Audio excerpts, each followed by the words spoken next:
Hola, buenas tardes.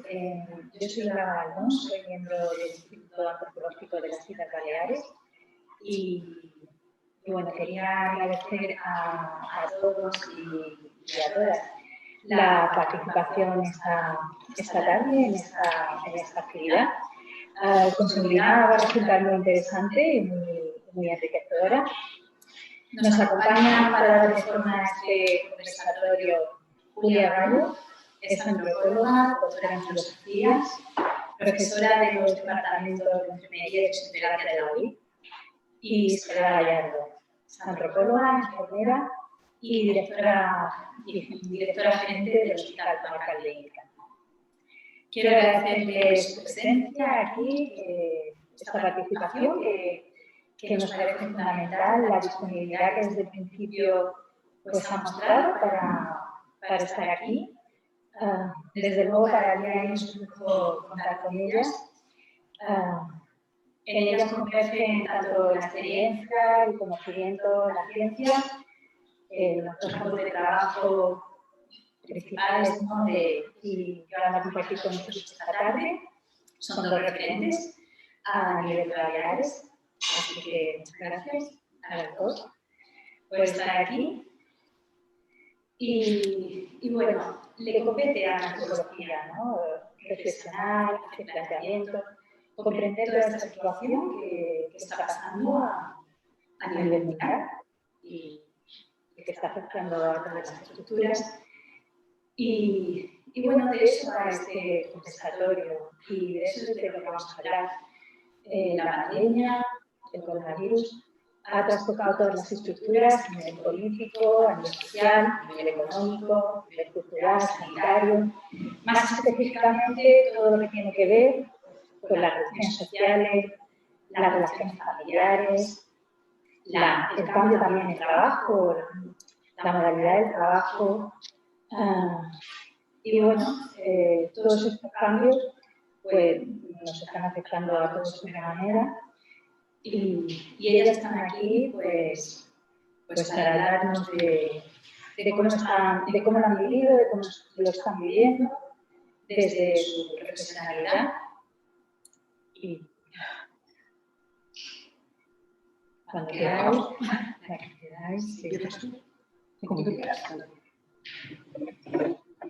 Pues yo en primer lugar agradeceros que me hayáis invitado. La verdad es que me hizo muchísima ilusión.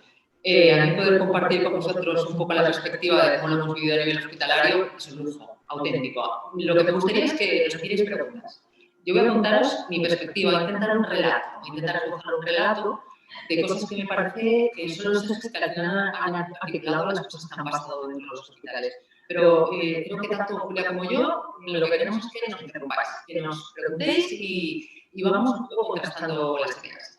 A mí solo como introducción, antes de entrar en materia, bueno, yo es verdad que soy antropóloga, pero yo fundamentalmente me dedico a la gestión desde hace muchos años, ¿no? Es mi ámbito en el que, como decía antes, es donde más sé, digamos, ¿no? Y hay un término que a mí me gustaría que pusiéramos encima de la mesa, porque yo creo que es el marco donde se engloba todo lo que está pasando. En gestión hay una cosa que se conoce como entornos VUCA, que seguramente nos suena, ¿no? Pero que es un término que acuñó el ejército de Estados Unidos después de la Guerra Fría. Entonces, VUCA significa vulnerabilidad, incertidumbre, complejidad y ambigüedad.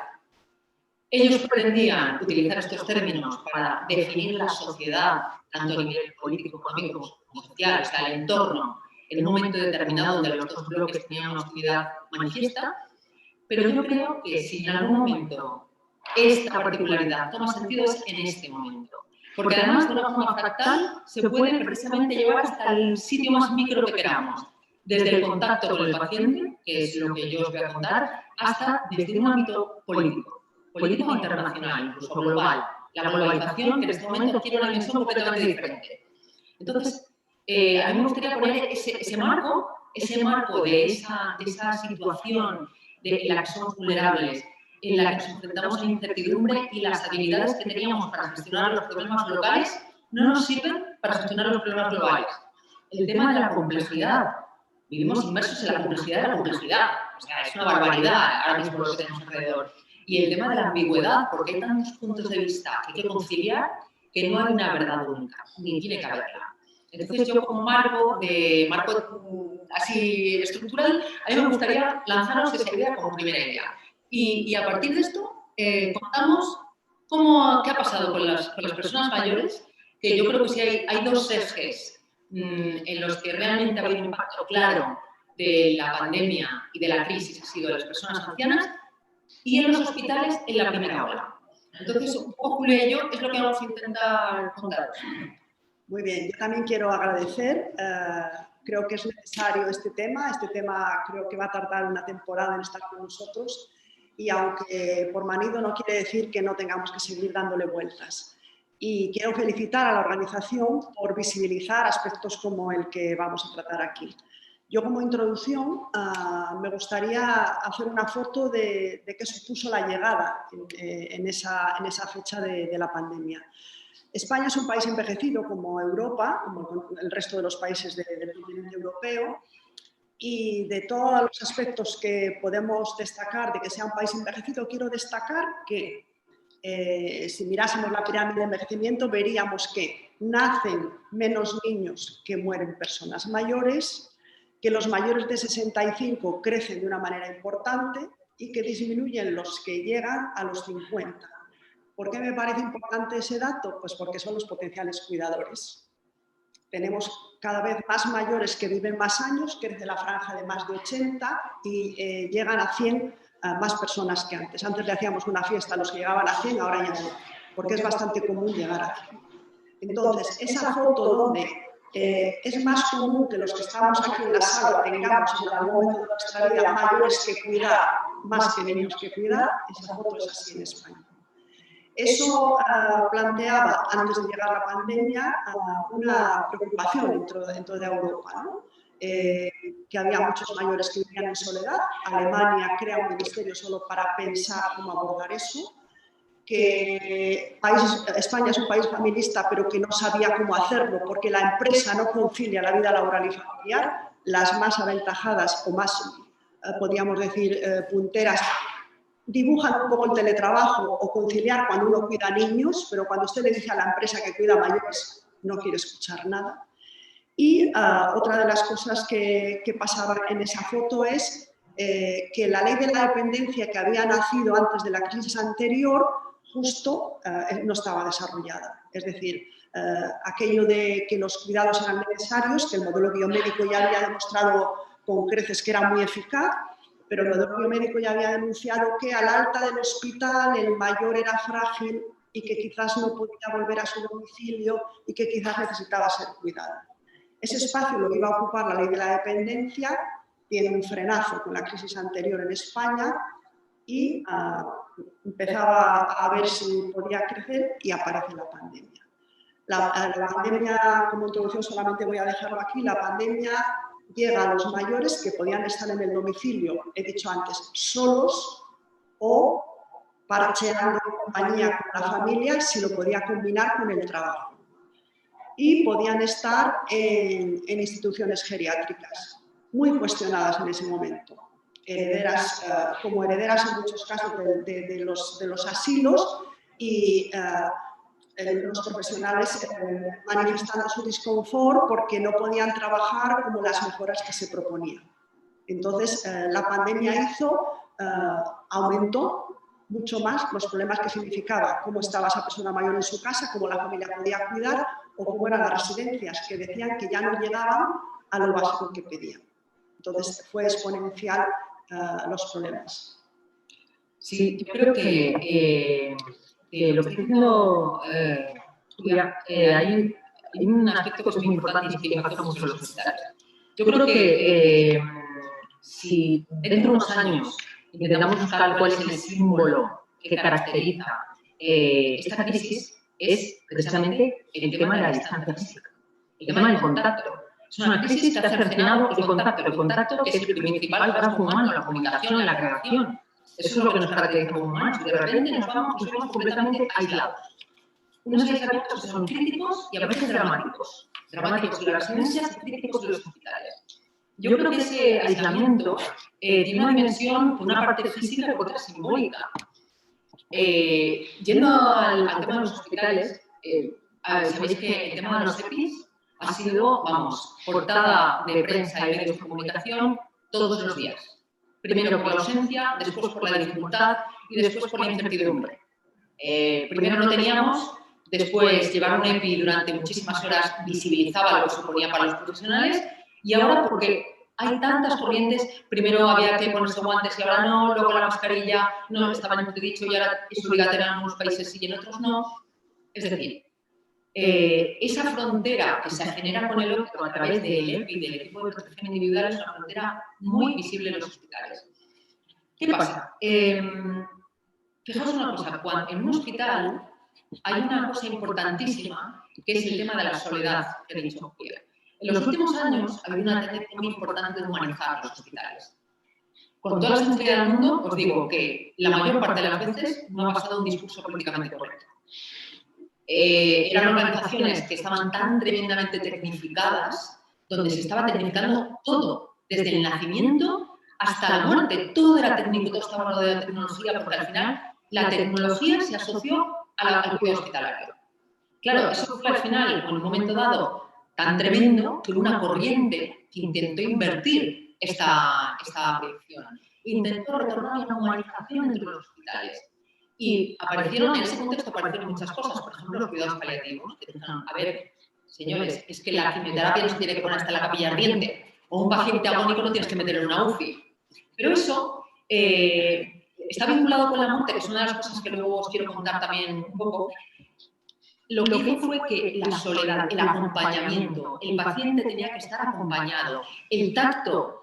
Los profesionales teníamos que tocar al paciente, teníamos que sentarnos con él, teníamos que escucharle, teníamos que procurar romper ese aislamiento, teníamos que gestionar sus vínculos familiares, procurarle recursos. Todo eso formaba parte de la humanización.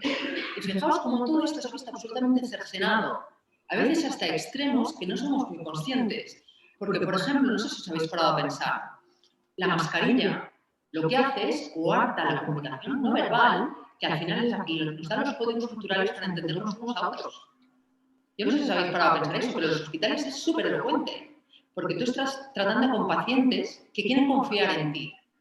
Y una cara de tranquilidad, una sonrisa, una atención al paciente, muchas veces le da un plus de tranquilidad, de genera confianza, y eso se rompe. A partir de ahí se producen muchísimas posibilidades, desde la gente que se dibuja una sonrisa en la mascarilla, desde, lo habéis visto, ¿no? Gente que se pone el nombre, que sepa, oiga, yo soy Sol o Sole, y mañana entraré otra vez en tu habitación en un rato y no me reconocerás, yo llevaré puesto otra vez el nombre para que sepas quién soy. Esa distancia, es una distancia física, porque el aislamiento de los pacientes ha sido durísimo. Porque en la primera oleada, y estoy hablando de hospitalización, las hospitalizaciones fueron muy largas. 20 días aislados, 30 días aislados, días en los que tú no podías comunicarte con tu familia, donde la entrada de los profesionales estaba vinculada al EPI, al aislamiento, al desconocimiento, a esa frontera brutal, que los profesionales intentaban trascender, pero que era realmente difícil, ¿no? Yo creo que al final, además, si salimos de fuera del hospital, a nivel social se producía un aislamiento parecido, ¿no? Porque estamos en una sociedad que se llama que es contraída. Estábamos confinados, estábamos con las fronteras cerradas, estábamos reteniendo el poco material que teníamos y no podíamos compartirlo con nadie. Yo creo que el tema de la distancia, el tema del contacto y el tema de la comunicación habrá sido el elemento más importante. Y el tema de la soledad y el aislamiento, y luego os hablaré de la UCI porque es un tema que vale la pena, yo creo que darle un punto y aparte, es un poco distinto, pero yo creo que ese ha sido, estoy completamente de acuerdo contigo, uno de los aspectos fundamentales. Sí, bueno, para las dos, ¿no? De alguna forma es la dificultad de conjugar este riesgo biológico con el riesgo social del que habla la soledad, ¿no? Supongo que en los dos ámbitos, tanto todo lo que tiene que ver con la ancianidad, también cómo ha cambiado pues, la identidad y el concepto de ancianidad, que lleva también una revisión de cómo se construye la vejez en nuestra cultura, ¿no? Y los cambios que se están dando. Esa dificultad, ¿no? De conjugar ambos riesgos, el riesgo biológico y todo lo que está suponiendo, ¿no? a nivel social, ¿no? Ya se habla de hablar más de distanciamiento físico y no tanto de distanciamiento social. Esos rituales pequeños, el beso en la mejilla, el abrazo, susurrarle a alguien un secreto en el oído, ¿no? Todo eso no existe, no sabemos si después pues todas estas estructuras van a volver de alguna forma al mismo sistema prepandémico o se van a crear otros sistemas de salud, otros movimientos corporales, ¿no?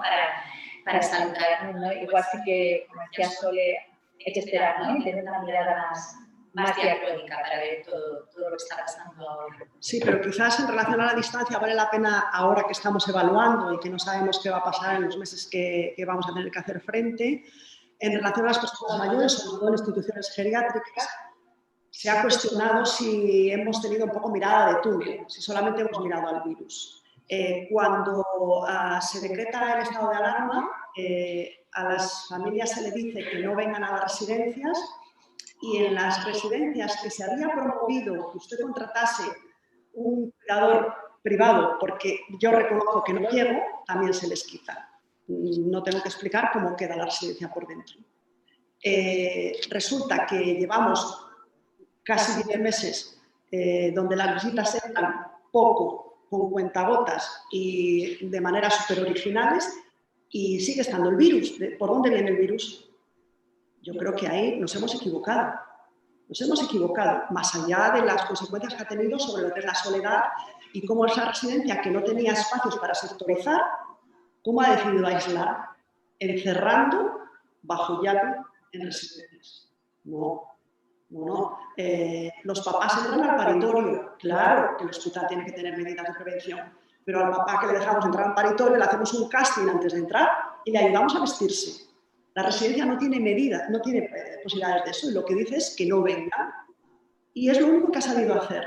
De la misma manera que los que vivían en domicilios iban a un centro de día, que era una manera de parchear esa soledad y que en el libro blanco previo a la ley de la dependencia se dijo: España es un país familista, cuidaremos mucho más si por la mañana los niños a un sitio, los mayores a otro y los del medio a trabajar. No acabamos de crecer, pero bueno, había centros de día que se cierran de un día para otro, sin preguntar usted dónde va a estar, a usted quién le va a cuidar y si su familiar se va a atrever a atravesar y le van a dejar atravesar para venirle a traer el tupper. Creo que la distancia, si analizamos el virus, hablamos otro día. Si hemos pensado, veníamos de humanizar, veníamos de centrada en la persona, veníamos de anciano y familia. No, nos lo hemos cargado todo. Y parece que 8 meses después empezamos a pensar que quizás, pero es que no hay mimbres. Porque Baleares, por ejemplo, es un ejemplo donde residencias son hoteles reconvertidos, donde tienen una toma de oxígeno en la pared y cuando usted pregunta para qué, dice: no tengo ni idea. También salió el eterno debate de si tenían que estar medicalizadas o si tenían que parecer a lo de la familia. Lo que no puede ser, y la familia no sabe, es que pagando 3.000 euros están haciendo menos de lo que hace la familia en el domicilio. Y lo estamos consintiendo. ¿Y qué quiere decir medicalizar? Medicalizar no quiere decir que le tengan que intubar en el hospital, pero unas gafitas de oxígeno, ¿qué tal? Unas gafitas de oxígeno y un poquito de hola. No, yo creo que ahí hemos ya a distancia, evidentemente. Si usted y yo nos vemos nunca más, nos contagiaremos, pero se podía haber hecho alguna cosita intermedia, ¿no? Sí. Yo creo que, bueno, hay 2 temas con respecto a la vejez. Uno es, pues de alguna forma, todas las políticas sociosanitarias de los últimos años pues, han ido invirtiendo a alargar la vida, tener una calidad de vida en los mayores, ¿no? Y ahora el tema de la longevidad, de la vejez se ha visto como devaluada, ¿no? Hay un tema también de esta devaluación. Y luego también el criterio sobre el que se ha unificado a los ancianos de la vejez, el criterio de la edad, sin tener en cuenta otros criterios, como la funcionalidad, lo que tú decías, ¿no? Con respecto a la familia, a los familiares, ¿no? Parece que todo se ha unificado ese criterio, ¿no? La edad. Un momento. Sí es verdad es verdad también que la sociedad responde más a una negligencia ante un niño que ante un mayor. Cuando empezamos a salir, tenían que salir los deportistas, porque estaban súper estresados en casa. Después tenían que salir los niños, que estaban encantados con su papá en casa. Era el papá el que no estaba contento con el niño.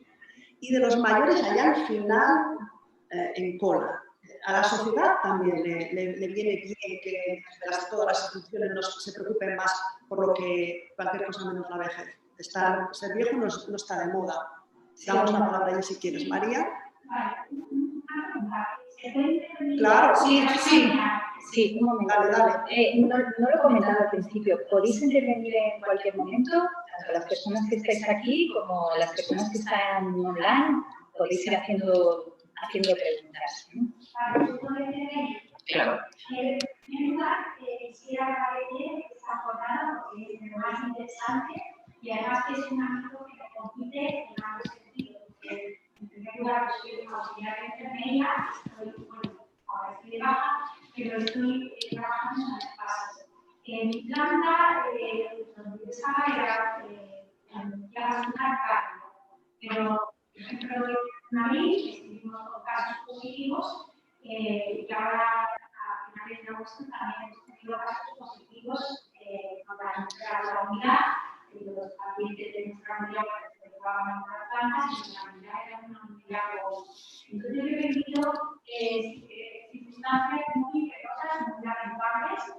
Por ejemplo, me acuerdo que en enero estuve en la jornada de organización con la nueva Consejería de Salud en la ONCE, en la que se hablaba mucho de humanizar los hospitales.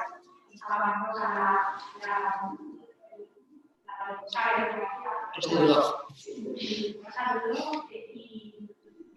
fases y también había ejemplos, por ejemplo, de Masúquis, de visitar los pacientes para rebaja, de visitar los animales de compañía, los pacientes que llevaban mucho tiempo, porque también un vínculo de muchas personas con ese animal que está con la familia. También había ejemplos de trabajo en equipo, de urgencia, de INCA, o sea, se hablaba de los ejemplos de humanidad que estaban llevando los hospitales. Y yo, yo tengo mucho valor humano, por mi base, tengo lo que es un técnico hacia el paciente, que la verdad es que lo detalles, sobre todo la vocación de este libro, más allá del sueldo a fin de mes, y he pasado entre en fin, que es, por ejemplo, en una mujer de 30 años, con COVID positivo, y porque está la norma de entrar lo mínimo posible a las aplicaciones, a esa señora poder acompañar, en vez de cuando estás en el baño, acompañando. Es eso, que se ha perdido la humanidad y se ha perdido el derecho a la autonomía de las personas en esta pandemia. Se han perdido muchos derechos humanos y eso se ha tenido mucho contra la dignidad y los derechos de las personas. Yo, por ejemplo, también tuve trata de sospechosos en la 2M, de sus fases, y por ejemplo aquí se le dio un hombre de baño porque el hombre tenía una insuficiencia respiratoria, tenía víctimas, y ese hombre, por pautado por el médico, tenía que estar en la cama para que más. Pero ese hombre tenía ganas de ir al baño y hasta que no lo consiguió, no pensó en su bebé. Y cuando yo entré, porque tenía una sola cita a estar de cabina, el hombre estaba en el baño sentado en el bebé, a sus necesidades, y como no tenía oxígeno desde hacía un rato, tuvo que es un paro respiratorio, y se sobresola con un hombre robusto, no podía ayudarme con mi misma para que la y es muy potente hasta la carne, es muy potente por el hecho de que por él porque prevalecía más la seguridad de los profesionales a la vida de con él, esperando esa nueva importante y ese malestar emocional es algo que todavía me acompaña. Y también quiero decir esto, que aparte de la experiencia femenina, soy hija de una persona que lleva 9 años en una residencia por decisión de la mayoría de sus hijos. Y es esto, la situación que estamos viviendo, la familia, los familiares de personas en las residencias es muy preocupante. Yo tengo una residencia pública y ahora, por ejemplo, se van a concertar visitas, pero las visitas que se están contestando a los familiares, unas visitas que son iguales para todos y no se respeta las características personales de la persona ni su estado cognitivo. Por ejemplo, hay personas que tienen una autonomía que se puede estar a 2 metros de distancia de sus familiares y poder mantener una conversación y alegrarse emocionalmente de ese familiar querido en presencia y poder hablar precisamente de él, pero hay muchísimas personas mayores, a lo mejor la mitad o 3 de cada 4 personas que tienen una demencia, que tienen un estado cognitivo reducido, que tienen una enfermedad avanzada crónica. Y estas personas no se les puede visitar a 2 metros de distancia porque no son conscientes de dónde están y lo que hacen ni a dónde tienen de largo. Entonces, eso, yo por mi parte también estoy reclamando a Limas que haya una accesibilidad en cuanto a las visitas, porque las personas mayores lo que pierden es la necesidad de cariño. Y se está privando por esta pandemia que parece que lo demás no importa, se les está privando del afecto, de un roce, de la mano, de una caricia. Sí. Te agradezco, creo que las 3, ¿no? Que estamos en la mesa y creo que los asistentes también, tu testimonio, porque nos parece súper valioso y que para eso estamos aquí, de alguna manera, eso es, de alguna manera para analizar todos estos cambios de los que hablamos también a nivel macro y a nivel social, pues todos esos cambios también se han ido dando en lo que podemos entender casi como pequeñas sociedades, los hospitales, las residencias. Muchas gracias por tu intervención, no sé cuál de las dos quiere... Me gustaría que comentara qué tienen que prevalecer más, las normas sanitarias, una pandemia que afecta a nivel global o los derechos humanos que están consolidados en la sociedad. ¿Cómo te llamas? María. A ver, has hecho una pregunta que yo creo que no tiene respuesta, pero vamos a ver qué podemos hacer. Bueno, has dicho muchas cosas, muchas cosas que conozco muy bien porque precisamente las hemos vivido, bueno, hay casos en un hospital mucho más pequeño que son las fases y a mí me ha permitido estar mucho más cerca de todo lo que cuentas que probablemente otra persona en un hospital más grande. El tema del aislamiento lo hemos comentado al principio. ¿Qué pasa? Que en el primer mes estábamos inmersos en una vorágine, yo creo que ingobernable. Porque nos enfrentábamos a algo que no sabíamos lo que era. Nosotros, bueno, mi hospital paró motores, que lo llamé yo, 4 días antes de que se decretara el estado de alarma. Pero nosotros la información que teníamos era una información que venía muy sesgada, porque estábamos todavía, si lo recordaréis todos con el argumento aquel de que esto es una gripe, que en China lo habían resuelto 2 días, etcétera, etcétera, etcétera. Con lo cual, nadie nos imaginábamos la envergadura de la que se nos venía encima. Entonces nosotros paramos motores una semana antes. Parar motores tiene un impacto en el hospital brutal, porque al final es un coste de oportunidad para los pacientes. Es una decisión de las más, bueno, para mí la más difícil que he tomado en mi vida, desde el punto de vista de la gestión. Es decir, vamos a reconvertir los quirófanos en UCI, porque lo que se nos viene encima es bestial. Durante una semana estuvimos parados, no nos venían pacientes al hospital. Bueno, os podéis imaginar, no sé si lo podéis imaginar, pero mi debate personal y profesional ético era bestial. Porque decía, he parado el hospital para nada y esto realmente no es para tanto. ¿Qué pasa? Que a la semana empezaron a entrar los pacientes por urgencias y tuvimos la UCI llena en 4 días. Pero fue de la noche a la mañana. ¿Qué pasa? Que en ese momento nosotros no sabíamos cómo se transmitía el virus. No lo sabíamos. Claro, al final tienes que tomar todas las precauciones habidas y por haber porque no tienes claro cuál es el mecanismo. Porque ese mecanismo se ha ido transformando a lo largo de que, a medida que el conocimiento iba evolucionando. Si recordáis, al principio, no toquéis nada, ninguna superficie, todas las superficies están potencialmente contaminadas, lavada de manos y guantes. No se hablaba de la mascarilla. El estado del conocimiento iba evolucionando, pero en los hospitales teníamos la incertidumbre de desconocer cuál era realmente el mecanismo de transmisión. La anterior pandemia que había tenido un impacto brutal era la del ébola. El ébola, sabéis, de profesionales que se contaminaron manteniendo todas las medidas restrictivas. Claro, nos enfrentamos a algo que no sabíamos lo que era. Durante el primer mes, es verdad que lo que se intentó fue aislar para intentar evitar esa diseminación del virus, que no sabíamos cómo se comportaba ni por qué se comportaba así. Te entraba una persona de 30 años por la puerta con un distrés respiratorio, que decir que tenía dificultad para respirar, y en una hora lo tenías que meter en la UCI intubado. Y eso era así todos los días, todos los días.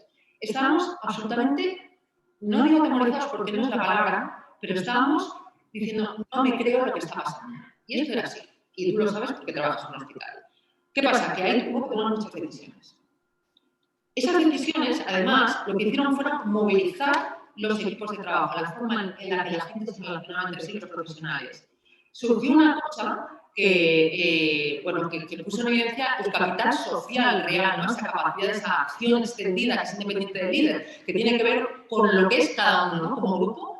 Y hubo iniciativas alucinantes en los hospitales. Y en el hospital en el que yo estoy, y que luego también trabaja, fue una reconversión total y absoluta. ¿Qué pasó? Que en un momento dado, y además, es verdad lo que estás diciendo de la muerte. Ahora no, pero yo durante los primeros 3 meses sabía cada día qué pacientes habían muerto, sabía dónde estaban, sabía cómo se llamaban, porque todos lo sentíamos como si fuera un fracaso. Ya no os cuento cuando el que fallecía, y ese sesgo es real, era una persona joven. Porque estamos preparados para que muera la gente mayor, socialmente preparados, pero no culturalmente preparados para que fallezca una persona de 30 años que estaba estupendamente, que te entra por la puerta de urgencias, que a la hora la tienes que intubar y que a los 8 días se muere en una UCI. No estábamos preparados. Porque todavía generaba más, no miedo, porque no es la palabra, más incertidumbre. Lo he dicho al principio, en torno a boca, del hilo.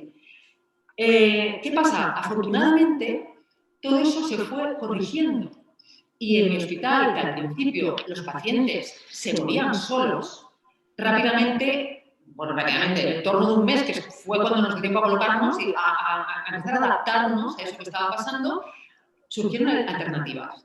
Yo recuerdo un domingo que había estado hasta las 5 en el hospital y a las 7 de la tarde me llama la supervisora de guardia y me dice, oye, dice que tenemos una paciente que está a punto de fallecer. Su hija está en Londres, dice, y nos llaman al hospital a ver si hay una forma de que pueda verla. Y yo cogí y me dije, ¿cómo es una forma? Digo, tanto. Me fui al hospital con mi teléfono del trabajo y dije, videoconferencia. Pero no hizo falta, porque cuando yo llegué, la enfermera que tenía ese paciente con su teléfono personal ya había establecido una videoconferencia con su hija. Iniciativas de este tipo son las que luego generan cultura. Pero surgieron espontáneamente. No lo dije yo. Yo podría decir que lo dije yo, pero no es verdad.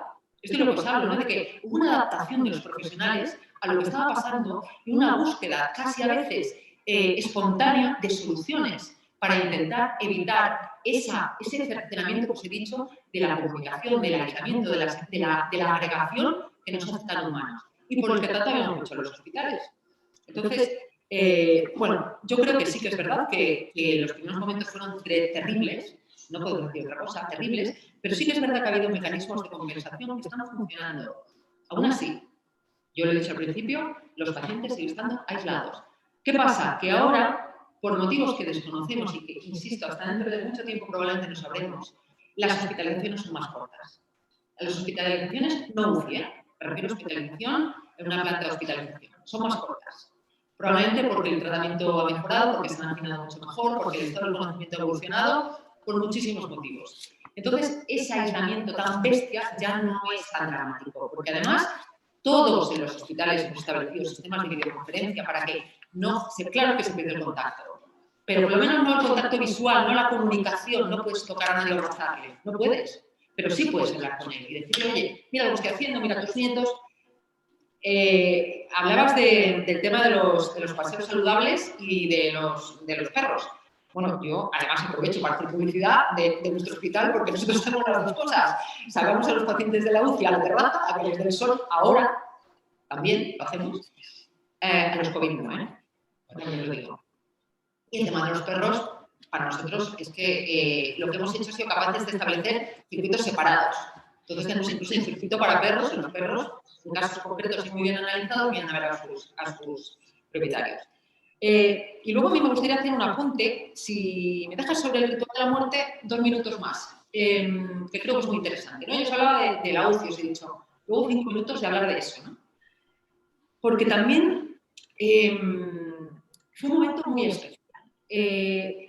Yo creo que el simbolismo asociado a la muerte no hace falta que os lo cuente, al final somos una sociedad muy simbólica y la muerte es un ritual igual que el nacimiento, que viene acompañado de muchísimos eventos que tienen que ver pues, con los símbolos, con la organización familiar, tiene un significado que recuerdas a lo largo de tu vida, tanto el nacimiento como la muerte, ¿no? El contexto lo recuerdas siempre, ese momento es un momento muy significativo en la vida de uno o en la vida de los demás, de los que quedan. Claro, ahora mismo el COVID lo que hace es desviste de símbolos. Dice, se reduce el fallecimiento a algo biológico. El paciente se muere solo. Entonces hay un tránsito complicadísimo. Ahora, al final, la mayor parte de los hospitales dejamos entrar a los familiares, como ha dicho ella, con todo el EPI adecuado. Porque además hay un artículo que es bastante interesante que habla de el agotamiento por confinamiento, ¿no? Entonces, es un artículo que habla de las medidas de lo que tendríamos que haber aprendido de la epidemia del SIDA y que no hemos aprendido, pero que nos hubiera servido. Y una de las cosas que dice es que al final acabamos agotados de esto, ¿no? Que tenemos que buscar alternativas, que la coerción, el cercenar, el bloquear, el prohibir, todo esto no tiene resultado a lo largo del tiempo, tiene un resultado en un momento dado, pero no se mantiene, porque al final nos cansamos, hay un agotamiento. Entonces lo que hay que buscar son alternativas. Estoy absolutamente de acuerdo con ella en el que la posibilidad de mantener ese contacto, que al final es necesario, porque los seres humanos sobrevivimos gracias a nuestras redes sociales. Si las quitamos, al final estamos abocándonos a una vulnerabilidad incluso adicional, añadida. Por tanto, el hecho de proporcionar un EPI a una persona significativa para el paciente no es algo que sea descabellado. Pero nos ha costado tiempo llegar hasta ahí. Nos ha costado conocer un poco mejor cómo funcionaba el virus. Y luego sí que en el tema de la UCI, fijaos que cuando nosotros lo veíamos muy bien, los profesionales han mantenido el tipo mucho, y esto luego también si tengo oportunidad os lo cuento, ¿no? Porque no había una sensación de miedo, pero sí que había esa responsabilidad que además yo creo que de alguna manera disimulaba la percepción del miedo, porque estabas tan cerca que no te podías permitir eso. Y que cuanto más lejos estabas del epicentro de las unidades COVID, más manifestabas ese miedo. Quien no lo manifestaba era quien estaba delante del paciente. Pero los pacientes sí que lo manifestaban. Entonces, una de las cosas más difíciles es coger a una persona y decirle que la vas a intubar. Porque es un tránsito la intubación. La intubación es un tránsito cuyo destino final desconoces. Puede ser solucionar el problema o puede ser fallecer, no lo sabes. Os garantizo que el momento más dramático de una unidad de cuidados intensivos es cuando le dices a un paciente que le tienes que intubar. Porque ahí se produce un momento brutal, donde la persona no tiene tiempo de poner en orden su vida, donde muchas veces no se puede despedir y donde muchas veces su contexto son personas que no son, su familia no es un contexto amable, no es un contexto que le acoja y se intenta, pero al final estás solo y entras en un túnel, en un tránsito que no sabes cuál es el final. ¿Qué pasa? Que de esta parte, que es tan vívida y tan percibida por los profesionales de salud, hay una contraparte, que es la salida. Os he dicho antes, cuando un paciente fallece, todos lo sentimos, todos lo sabemos, todos lo lloramos de alguna manera, ¿no? Y en nuestro hospital, que es pequeño más, nosotros lo sabemos cada día. Yo sabía cada día el nombre y apellidos y la edad del paciente que había fallecido. Y a veces que te dolía mucho.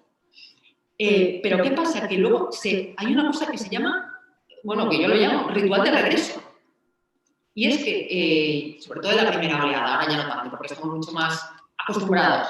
Pero si os recordáis, cuando los pacientes salían de la UCI, todos los vídeos que se hicieron, ¿os acordáis? Bueno, era un éxito. Bueno, pues hay uno previo que nunca se grabó, que es la extubación de un paciente. El paciente al que extubas se convertía en una fiesta.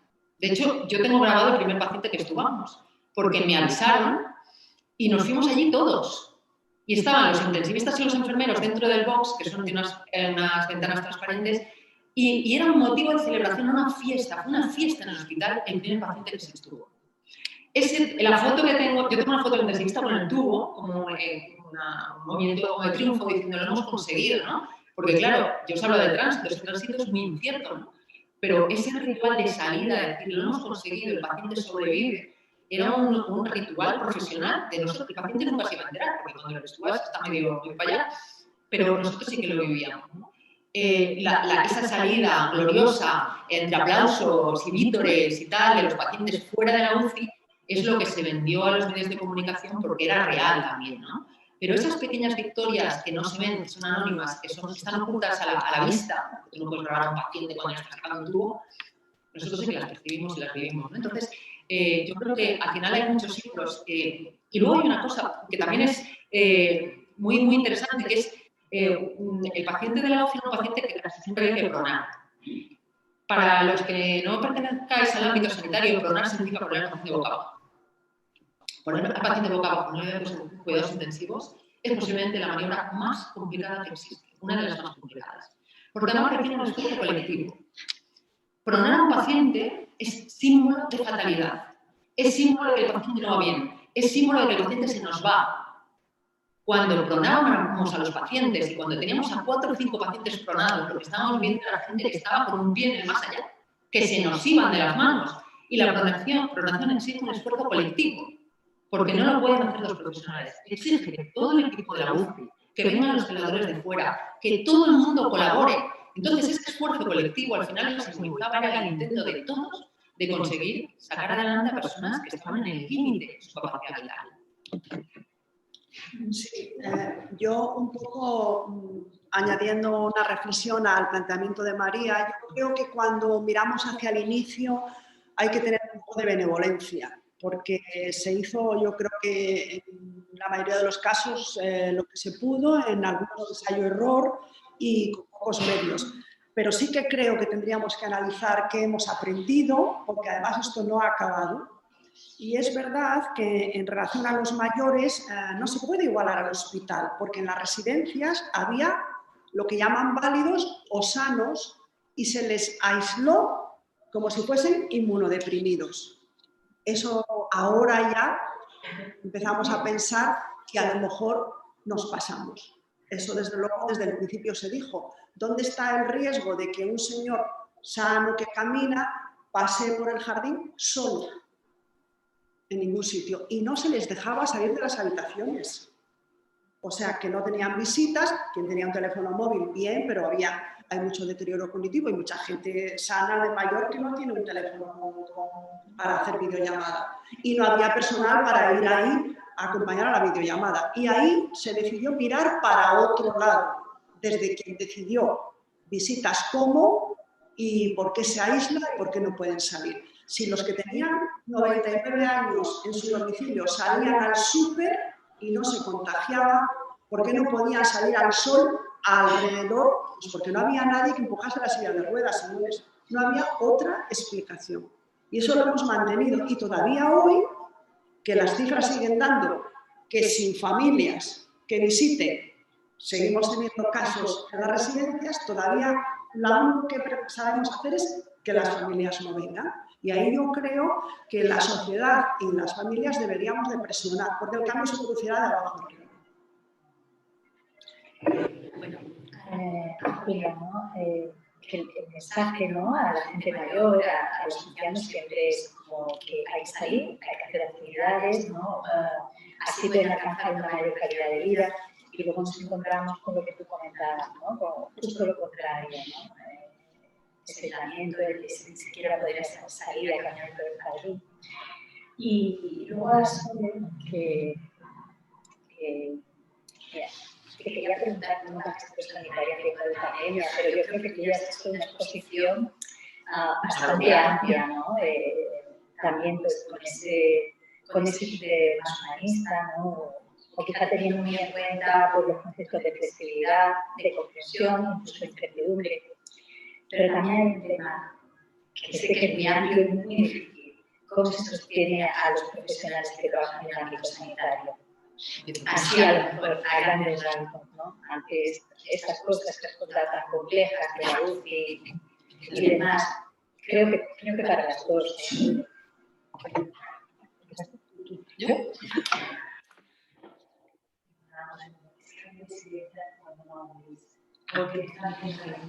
¿Y cómo se hace? Ya está. Sí, solo dejar que... ¿Sí? No, no se apaga. No se apaga, ¿eh? Es indómito. ¿Cómo se sostienen los profesionales? Haciendo malabarismos. No lo sé. No lo sé. A ver, hay varias cosas, ¿no? Yo decía antes que no todos los profesionales responden igual. Los profesionales que estaban más cerca del centro, de una pincelada antes, eran, yo creo que son los que han tenido una percepción del miedo menor. Entonces, yo creo que a veces incluso se lo negaban directamente, ¿no?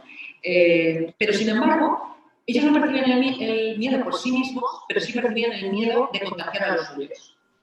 Entonces, yo eso lo vivía como una extensión de la agencia del cuidado, ¿no? Decías, es que esa responsabilidad de cuidar a mi paciente la extiendo cuando me voy a mi casa. Igual que dentro de un contexto sanitario cuido a mi paciente, yo no quiero poner en riesgo a mi familia, porque extiendo esa agencia del cuidado, ¿no? ¿Qué pasa? Nada, yo he visto claudicar a gente, ¿eh? Yo he visto claudicar y decir, coge que se de ahí. De la UCI en concreto, porque, claro, tenéis que pensar una cosa, que es que hubo una reconversión masiva de profesionales. Los hospitales estábamos preparados para lo que conocíamos. Nosotros teníamos una perspectiva lineal de las cosas. Si A, entonces B. Si viene la epidemia, si viene la gripe, hacemos esto. Si viene no sé qué, hacemos lo otro. Pero no estábamos preparados para una pandemia de este tipo que iba a pulverizar todo lo que sabíamos, que iba a cargar todo lo que teníamos preparado. No estábamos preparados. Entonces, muchos profesionales se reconvirtieron. Enfermeros de quirófano pasaron a ser enfermeros de UCI. Internistas con anestesistas pasaron a ser intensivistas. Quiero decir, todo el mundo se salió de su zona de confort. La grandísima mayoría lo hizo con una solvencia impresionante durante ese periodo. Estoy hablando del periodo de la primera oleada. Hubo algunos casos en los que se claudicó. Y esa claudicación lo que hizo fue que lo que hacíamos con nosotros, el equipo directivo, rápidamente entrar y sacar a esa persona del lugar. Porque es absolutamente comprensible. Y porque lo que no puedes obligar es a alguien que trabaja por encima de sus posibilidades. Porque no sabíamos lo que iba a durar. Había que conservar el patrimonio emocional de los trabajadores, ¿no? También hay que decir, mira, yo esta mañana escuchaba un vídeo de Jacinta Ardern de Nueva Zelanda y hay una serie de acciones que son estéticas, que a lo mejor tienen un recorrido, bueno, pues cuestionable o no, pero que de alguna manera yo creo que definen lo que es el liderazgo, ¿no? Nosotros siempre estábamos ahí. El equipo directivo estaba ahí de lunes a domingo. Y nuestro lema era que si los de primera fila estaban ahí, no iban a estar solos. Y que si necesitaban algo, nosotros íbamos a estar ahí. Y eso se materializaba estando de lunes a domingo todo el equipo directivo. Yo fui todos los días, absolutamente todos. El resto se iba tomando, pues porque al final, si no, también íbamos a acabar todos agotados. Esta mañana escuchaba a Jacinta Ardern, cuyo discurso y cuyo ejemplo durante esta pandemia creo que es un magnífico ejemplo. Ella decía... ella tiene una autoridad muy empática, ¿no? Entonces ella esta mañana decía que se van a rebajar el sueldo del gobierno y de los altos cargos un 20% durante 6 meses. Porque dice que no quiere que las personas que están en primera línea, que se sienten tan vulnerables, se sientan tan solos o sientan que están tan solos. Claro que es una decisión estética. Claro que posiblemente eso les va a proporcionar una bolsa presupuestaria que luego ya veremos cómo gestionar, ¿no? Pero que seguro que no va a resolver los problemas de todas estas familias. Pero es una forma de entender el liderazgo, es decir, estoy ahí de alguna forma, ¿no?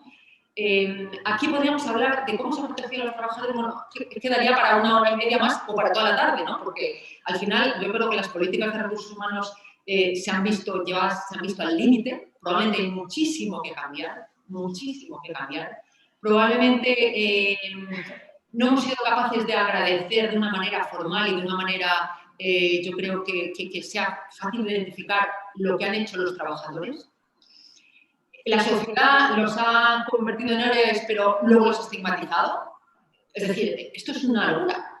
Y dentro de los hospitales, falta mucho por hacer. O sea, ¿cómo se cuidan a los trabajadores estando ahí? Al principio, cuando no había material, el sufrimiento era brutal, pero era brutal de todos, porque es que no llegaba el material, no nos llegaba a los almacenes. ¿Cómo decir? Tampoco sabíamos si era más eficiente una mascarilla quirúrgica o una FFP2. Es que no lo sabíamos. No sabíamos en qué caso tenían que utilizar cada una. Y era una locura y era realmente complicado. Al final, la única manera que yo hasta ahora tengo de intentar poder es compartir con ellos la situación. Compartir la crisis, compartir el día a día y compartir en la primera línea. Cuando entraba un paciente en la UCI, si yo estaba en el hospital, me iba a la UCI. Me iba al cambio de turno, necesitáis algo, tenéis material, ¿qué necesitáis? No puedo hacer nada más. Porque luego mecanismos que realmente administrativos, que sean eficientes, posiblemente todavía nos falta un rato para decir cuáles son los más adecuados. Sí, si hablamos de instituciones geriátricas, yo decía al inicio que antes de la pandemia los profesionales ya ponían de manifiesto que había que mejorar la ratio de personal, que son mal remunerados, que la formación de contratación tendría que ser modificada y que tendría que tener formación continuada como tienen, por ejemplo, en un hospital.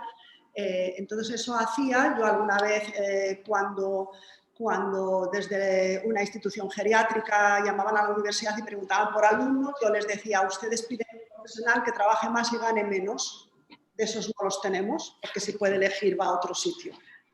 Y es así, con la misma cualificación, el estudiante que sale ahora en junio pues puede ir a otro sitio ganando mucho más dinero y, desde luego, no estresándose con una residencia. También está el tema de la aceptación social. Cuando yo digo que trabajo en cuidados intensivos, es más aceptado que si digo en residencia geriátrica. Eso pesa mucho. Los MIR, ustedes saben que los médicos eligen por nota dónde pueden ir a hacer el MIR. El que tiene nota alta pues puede elegir cirugía cardíaca y el que tiene nota baja elige residencia geriátrica. Eso configura una foto dificilísima de manejar y de motivar. Entonces, encima, ahora, lo que hemos hecho, o lo que tendríamos que hacer, o lo que hemos aprendido frente a la pandemia, desigual. Mi peluquería, cada vez que yo me levanto de una silla, la limpia. He venido en taxi, le he preguntado y dice, bueno, ¿cuántas veces al día limpio el taxi? Yo no sé, en la residencia las señoras de la limpieza se trabajan más horas, pero me temo lo peor, por lo que yo veo cuando voy de visita. Entonces, cada cuánto dan mascarillas a los trabajadores de donde sea, de la banca, de donde sea. Queremos que se protejan, pero lo tienen. Desde todos los que trabajan en ese centro le facilitamos la mascarilla, desde la limpiadora, pasando por el auxiliar, tienen, ya les digo yo que no. Entonces estamos jugando como a parchear y jugando con fuego, porque luego el virus de pronto aparece, no aparece mutando, no. Para que pase el virus tienen que pasar cosas y ahí estamos mirando para otro lado. Y luego estigmatizamos. Las trabajadoras de residencia se quejan. Los medios de comunicación, cuando hablaban de profesionales, se olvidaban de las residencias. Y cuando hablamos de ellas, por mucho que nos esforcemos, parece que son las que contagian y las culpables. Y luego, en algunos casos, sobre todo en residencias pequeñas privadas, se les ha presionado. No te pongas de baja, porque a ver cómo te cubrimos. O como escuché la semana pasada, bueno, confínate en casa, no salgas, porque eres dudoso, estrecho, contagio. Mucha cosa denunciable. A mí me gustaría apuntar dos cosas de lo que has dicho, que es verdad que me ha contado antes la anécdota de la peluquería y antes que decía de proteger a los trabajadores, nosotros cuando empezamos con esta historia, sí que nos paramos 2 minutos a pensar cuáles eran los trabajadores de primera línea. Entonces tenemos una tendencia muy en túnel, que también lo habéis comentado, ¿no? Es decir, ¿quién está en primera línea? enfermeros, médicos, auxiliares, pero claro, tienes que tener visión periférica. No es verdad. Los que están en primera línea no son estos. La que está en primera línea es la señora de la limpieza. Sin ninguna duda, la gran olvidada, que nadie le hacía caso, con contratas, con unas condiciones, cobrando una miseria. Claro, en el momento que tú eres capaz de dar un paso atrás y decir, ¿quién está realmente sujetando que seamos seguros? La señora de la limpieza. Os garantizo que si ella no hace su trabajo, podemos ser estupendos. Pero esa es la primera línea. Y eso fueron, fijaos que nosotros que lo tenemos contratado, pues nos pasamos por el triunfo la contrata y los asimilamos como si fueran trabajadores. Yo me sentaba por ellos cada día a explicarles las cosas. Los de nuestra salud laboral les hacíamos las revisiones. Si uno se encontraba mal, venía a nuestro departamento de salud laboral, que además ya lo habíamos negociado con ellos, ¿no? Sin dar explicaciones a nadie. Y, oye, yo tengo aquí estas mujeres que si ellas me falla todo. Por tanto, su empresa las cuidará, pero yo también las voy a cuidar, ¿no? Y yo creo que eso es importante, esa visión periférica, esa capacidad de dar un paso atrás y decir, a ver, ojo, los protagonistas, los de siempre, no. A veces el protagonista es el que menos se ve y es el que tiene más peso y cuya labor es la más importante de todas. Y luego, por otra parte, abundando un poco en el tema del estigma, claro, los profesionales sanitarios, estoy de acuerdo que sobre todo cuanto más intensivo eras, más han sido tratados como héroes. Habéis visto toda la iconografía que se ha generado, chulísima además, ¿no? Que de alguna forma lo que intentaba era dar esa palmada en la espalda que la administración no podía dar, pues porque no tiene recursos y no tiene las herramientas para darlo, ¿no? Pero socialmente se intentó ese reconocimiento a través de una iconografía heroica, donde se asimilaba pues, a los trabajadores, pues, a los profesionales, pues, a Superman, a los superhéroes, etc. Está muy bien, porque al final lo que se asignaba era lo que ya sabíamos, altas dosis de responsabilidad y comportamiento ético. Pero esto ya lo sabíamos, ya era así antes. ¿Pero qué pasa? Que vivimos en una sociedad que es soberana. Y entonces, hoy eres un héroe y mañana eres un villano. Pues, por ejemplo, lo vimos con Trapero, ¿no? Que digo yo, fue un héroe durante los atentados de Barcelona y luego se convirtió en el villano del pueblo. Bueno, pasando de eso, resulta que nos hemos encontrado casos en los que los profesionales de la salud están estigmatizados en sus comunidades, en determinados sitios, porque son posibles portadores del virus. Entonces llegas a tu casa y dices, no te acerques a mí, no cojas el ascensor, no sé qué, deja las cosas en la puerta, y también lo hemos visto eso. Pero un caso que a mí me llamó mucho la atención fue, que me lo apunté además, de unos ancianos, de 27 ancianos de la residencia de Alcalá del Valle. Resulta que en un momento dado, en esa residencia se produce un brote de COVID. Estamos hablando de ancianos, ¿eh? Entonces, el ayuntamiento decide, pues, con la multitud de estrategias que ha habido, sacar a los ancianos sanos y llevarlos a otra residencia en la línea. ¿Qué pasa cuando llegan a la línea? Y las imágenes son estremecedoras. Que se produce una reacción vecinal entre gritos de odio, fuera, nos queremos aquí. Hay una estigmatización, una agresión brutal contra 27 ancianos vulnerables que son sacados de su residencia de origen para intentar garantizar su seguridad. Claro, pasamos del heroísmo al estigma así. Claro, hay una reflexión personal, pero esto yo no sé si lo habéis visto, Julia. Estas imágenes son tremendas. Porque dices, sí, nos hemos llenado la boca con la solidaridad y es verdad, ¿no? La pandemia ha sacado lo mejor, pero también a veces ha sacado lo que por lo... Aunque esto no es una crisis de valores morales, porque yo no quiero catalogarla como eso, pero sí que hay algunos elementos morales que como mínimo entran en contradicción con lo que nosotros tenemos establecido que está bien o que está mal, ¿eh? Sí, yo quería añadir el tema este de los desplazamientos, que también dentro de la pandemia pues, se ha decidido en algunos casos pasar a hoteles sanos o, bueno, mover a los mayores. Los mayores, antes de la pandemia, sobre todo en algunas residencias, tenían el modelo donde están como en casa, pero cada vez que tienen que salir, le tiene que acompañar la familia. Porque como la residencia hace aquello de se parece a un hogar, no tiene un profesional que haga un electro y diga aquí hay un ST elevado, que lo sabe primero de carrera. Entonces, la familia no sabe hasta que no ingresa y el mayor a veces se queja de la cantidad de viajes que hace a urgencias, ¿no? Yo he oído a alguno que dice no me voy una vez más porque es muy incómodo. Hay otros modelos en otros países donde yo estoy en una residencia sanísima y si tengo profesionales que me van viendo y si empeoro hasta puedo estar en una cama más parecida a un hospital. La pandemia eso encima lo agudizó un poquito cuando algunas sobre todo fueron intervenidas, pues se decidió cómo se separaba y cómo se movían. Yo creo que aquí vale la pena, también se cuestionó el tema de si les mandábamos o no a cuidados intensivos y si los hospitales los recibían o no. Yo creo que es bueno que tengamos en cuenta que eso muchas veces pecan los profesionales de escuchemos al mayor qué es lo que quiere.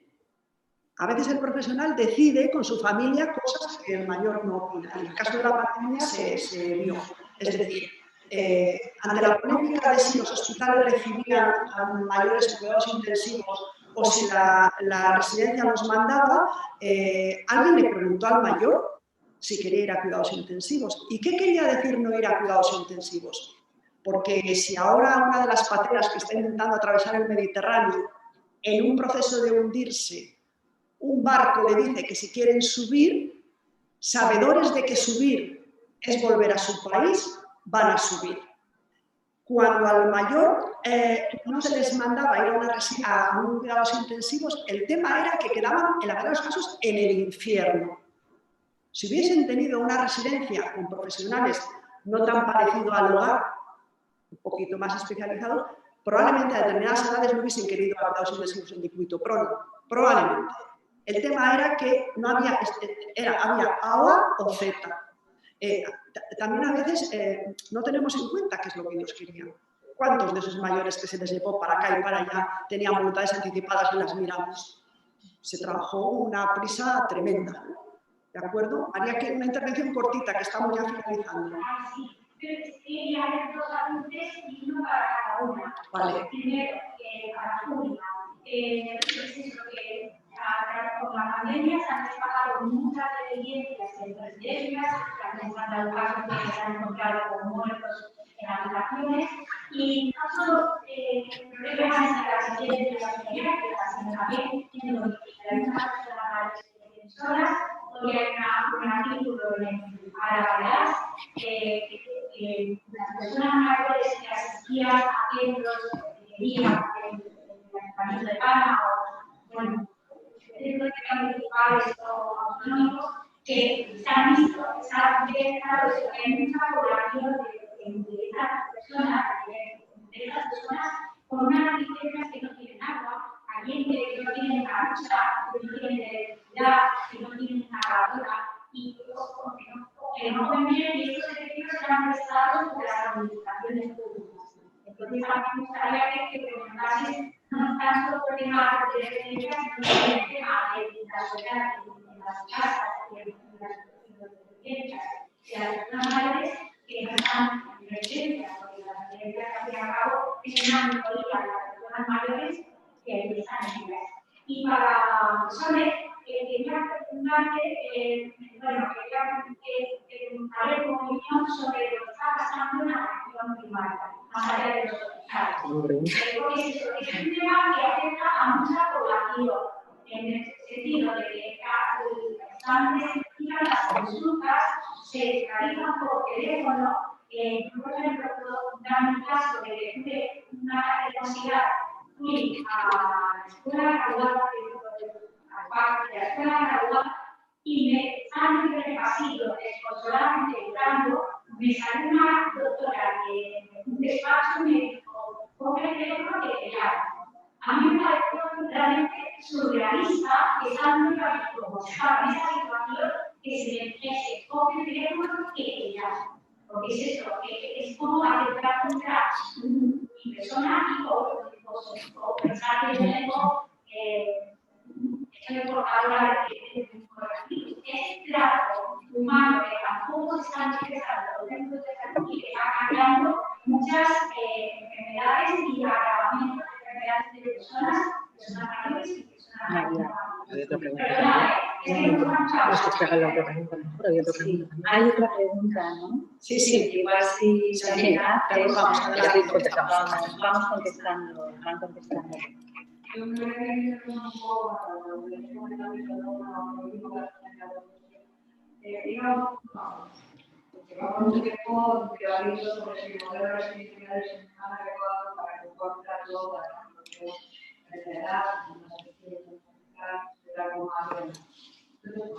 ahora yo creo que más aceptable de la política, hay una cultura que si no era residencial, no debe ser prioridad, porque deberíamos ya se les ha una podría ser una un modelo residencial, de todas formas, residencial tenemos en nuestro país. No quiero siempre dar la atención a la población mayor que tiene la residencia, sino como abordamos ahora en el país de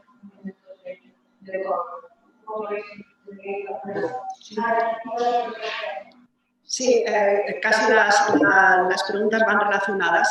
Es verdad que en los domicilios también ha habido deficiencias, ya lo sabía antes, y es verdad que maltrato había antes de la pandemia, durante la pandemia también.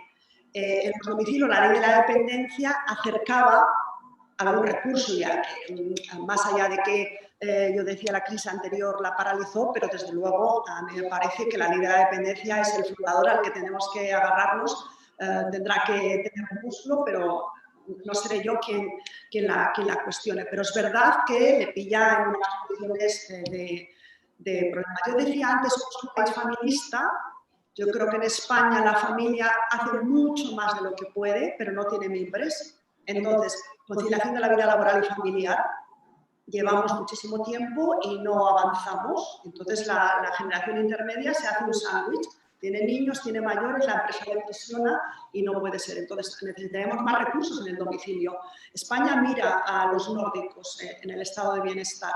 Si yo ahora llegar a casa, tengo un accidente y no me puedo mover, hasta que yo le convenzo a la institución de que soy dependiente, tiraré de la vecina si me quiere escuchar, porque soy dependiente para demostrar que soy dependiente. Eso no pasa en otros países. Cuando a mí me dan al hospital, ya saben que tengo problemas y en el domicilio tengo una ayuda. Es correoso el sistema, entre otras cosas, porque no tiene recursos y lo que quiere es que nos agotemos por el medio. Eso por un lado. Entonces, en ese sentido, residencias, es verdad que la cifra de personas que están en residencias es muy baja, yo creo que tienen que existir. Tienen que existir públicas y, desde mi punto de vista, deberían de existir privadas, pero bien dotadas. Lo que la familia debe de saber es que porque paga la más cara, no está siendo su familiar bien cuidado. Y la empresa debería de saber que el familiar pagaremos lo que no tenemos si nos tratan bien a nuestros mayores. Y ese nicho de mercado no está cubierto. Las residencias privadas han sido ocupadas, ya lo sabemos, fondos buitre, en donde lo que se ha hecho ha sido maltratar para que comiendo barato me salgan bien los números. Eso no debería de ser, pero hay otros modelos donde se miran, en donde el mayor se queda más en su casa, si su casa está bien dotada, si tiene un centro de día, si tiene una persona que le viene a ver si la atención domiciliaria va al domicilio. Bueno, si movemos, nosotros tenemos una sanidad pública sectorizada fantástica, pero lo social estaba ahí creciendo cuando nos pilló la crisis antes y ahora la pandemia. Yo creo que en este momento, no sé cuándo salgamos, esto crecerá, porque además envejece la generación del baby boom, que se acabó el con los mayores todo vale. Sabe lo que tiene que exigir, sabe exigirlo y yo estoy encantada. Y denuncia y pone contra las cuerdas a las instituciones, pero es el momento de cambio. Hay experiencias pues de cohousing, de reagruparnos para vivir, porque es verdad que si somos vecinas, pues es más barato hinchar al wifi. ¿Por qué tenemos que pagar 3 wifis? Eso se lo explico ya a los mayores. ¿Quién nos ha engañado? Si a través de la pared estoy yo más cerca del router que ella. ¿No? Ese tipo de cosas es más barato, pero muy emergentes. Y público, pues muy sencillo, pero por ahí iría al cambio, estoy de acuerdo contigo. Residencias para quien lo quiera, porque es verdad que la familia tiene problemas para cuidar, pero bien dotadas. Porque hagamos la pregunta de por qué los mayores no quieren una residencia, cuando debería de ser un hotelazo. No quieren ir porque ven y escuchan, entonces no quieren ser maltratados, que es lo que pasa muchas veces, pero todo eso tiene que cambiarse. No puede ser que con dinero público no se esté cuidando bien y no puede ser que pagando 3.000 euros no se esté cuidando bien. Una cosa. Sí, María, un segundo. Porque me alegra que hayas hecho referencia a lo social, ¿no? Porque al principio de la pandemia, ¿no? En la primera ola se hablaba sobre todo de crisis sanitaria, ¿no? Y ahora ya esa entidad, ¿no? Ese concepto, pues creo que se ha mudado a crisis sociosanitaria, ¿no? Y empieza a hablarse de esa crisis también social a todos los niveles, mayores, el laboral, Claro. ¿no? Y las introducciones. Además, hay otra pregunta de Alex. María, si te parece, pasamos primero a él y así damos un poco de pie a que todo el mundo pueda hacer alguna intervención.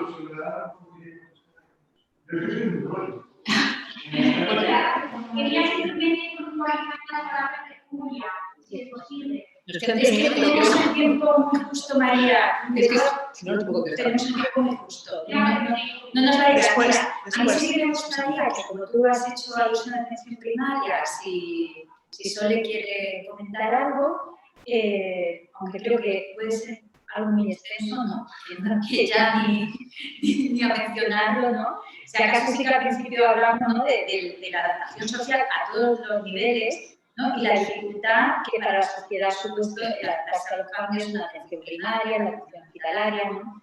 Así como apunte. Pero me gustaría dar pie a otras personas del público, ¿no? Dar la oportunidad de que también comenten algo. Así que, Alex, si te parece. Si me da un mejor. Se le oye fatal. Bueno, a mí está hablando, me ha encantado. Entiendo que es un proceso que todavía me ha dado una visión que no tenía. Pero está hablando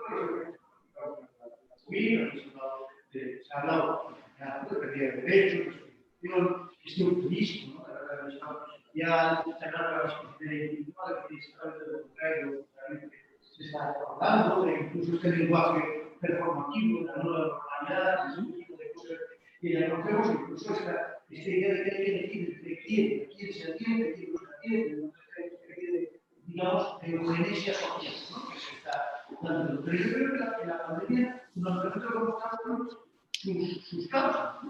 Y eso también es lo que se está hablando ahora, ¿no? La parte del tipo de globalización, el activismo, el cambio climático, todos esos intereses, es verdad que no vemos nada del virus. Pero estoy yendo a las escuelas de veterinarios, estamos hablando del número de y la cantidad de zoonosis. Está produciendo situaciones. ¿Y cómo se han estado tapando las grandes ingresos sanitarios que acaban cómo se producen los carbones animales, cómo se producían ahora el día de las grandes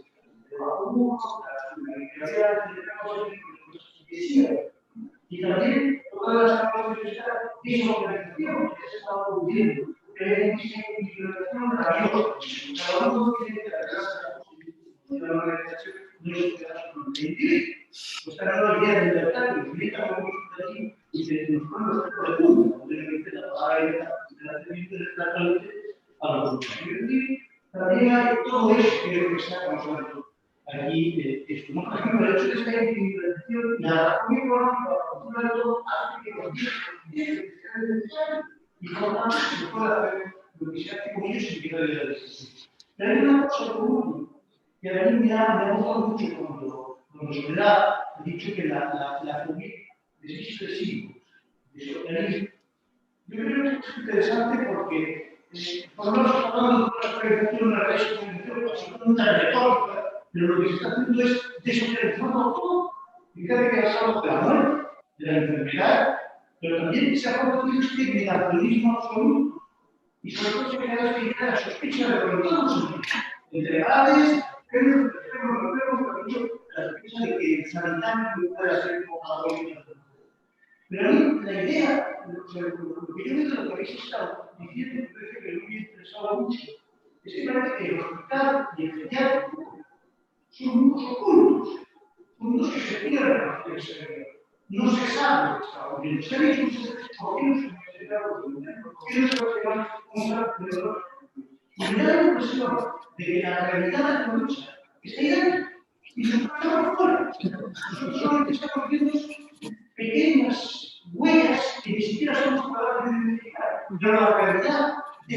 causó y de lo que causó el coronavirus y de lo que el coronavirus está causando es lo que habéis dicho. Eso es una síntesis porque y el trabajo que hemos estado haciendo, en este caso, sobre todo, cómo se explicaron lo que quieren los resultados de la universidad, es un trabajo ultracorriente, maravilloso, preguntar, y precisamente que no se saque a la luz, yo creo que es lo que produce que, como había que no esta conciencia, hay que ver hay un elemento añadido. Y me gustaría, bueno, ya nos pasamos del tiempo, pero me dejas un minuto que lo ponga encima de la mesa. Que ahí tiene que ver, responde a la pregunta de María de atención primaria, que responde a muchas cosas. ¿Cómo construimos el riesgo?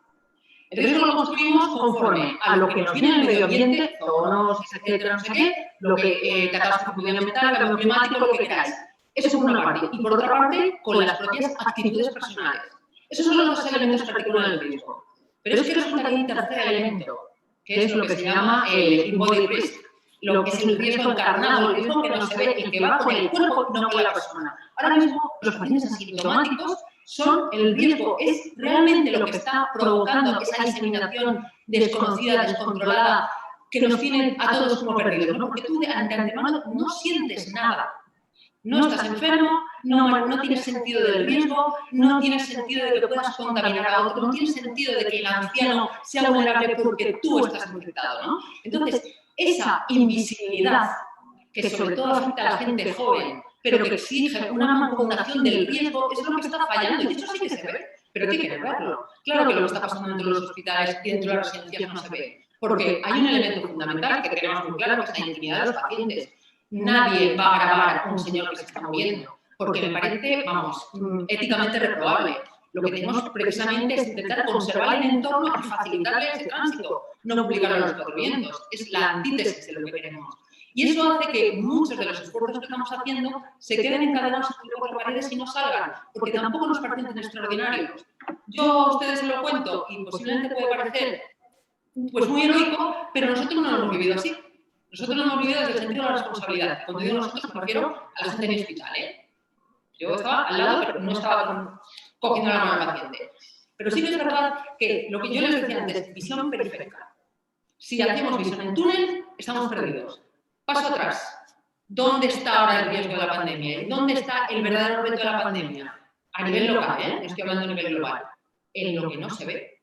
En esa percepción de que el riesgo es lo que decía Cabana, lo del riesgo encarnado, ese riesgo que no percibimos, porque no tiene que ver con cómo nos comportamos, no tiene que ver con el medio ambiente, sencillamente nos hemos contaminado, no lo sabemos, nos hemos contagiado y somos potenciales transmisores. Ahí interviene primaria, ahí interviene la política, ahí interviene la administración pública, ahí interviene la responsabilidad personal y la responsabilidad social, interviene la administración, interviene todo. Pero tenemos que ser capaces de ver ese enemigo invisible, nunca más que nunca, porque ahora mismo es donde está el eje y donde está, desde mi punto de vista, la parte más sensible de todo este proceso. Creo que nos tenemos que ir. Sí, nos vamos. ¿Quieres decir algo? Bueno, sí, creo que nos tenemos que ir, pero bueno, yo sí que querría decir que estoy de acuerdo con lo de residencias ocultas, pero antes de la pandemia, el familiar, hay algún estudio que lo destaca, el familiar cuando elige una residencia, dice la publicidad, le tratamos con cariño, yo no quiero que me traten con cariño, yo no quiero que me traten con cariño, pagando 3.000 euros, quiero más cosas. Entonces, el familiar elige una residencia cuando no puede más, claudica, elige asesorado de una manera con prisa y cuando va de visita, cuando va al hospital sabe muy bien que la gota tiene que caer y que si toca un timbre pasan cosas. En una residencia le cuesta saber indicadores de qué es lo que pasa, con una proporción elevadísima de deterioros cognitivos y ahí está el nicho de las negligencias y del maltrato. Porque también ahí la empresa contratadora debería de mirar cómo puede contratar gente que pasen esas cosas en la jornada laboral. Es verdad, y eso otro día, que el hospital tiene un comité de ética, tiene atención al paciente, tiene 1000 organismos que si yo me salgo del guión me estirarán de las orejas. La residencia no tiene nada de eso, tiene una inspección que va. Entonces, pasan, como con los niños, es más, el maltratador elige una persona vulnerable y los mayores en mucha proporción lo son. Antes de la pandemia, durante y tristemente lo serán después. Y así es, ¿no? Porque esa sobreprotección de la que hablas, al final, donde aboca es como discriminación, ¿no? Porque se anula totalmente la capacidad de decidir del anciano. Bueno, ella ha dicho, esto lo dejamos para otra vez. Con eso yo creo que quiere decir que está encantada de volver a venir. Seguro que el Instituto también va a volver a contar con vosotras, porque creo que todos y todas nos hemos quedado con ganas de más, ¿no? Ya se aventuraba, que iba a ser muy interesante, muy enriquecedor y creo que así ha sido, ¿no? Para todos. Así que mil gracias por estar aquí, por esta generosidad para compartir. Creo que no solo a nivel profesional, sino también pues esta forma de transmitirlo también, de cómo se afecta también a nivel personal y sobre todo con esa mirada antropológica, ¿no? Así que gracias.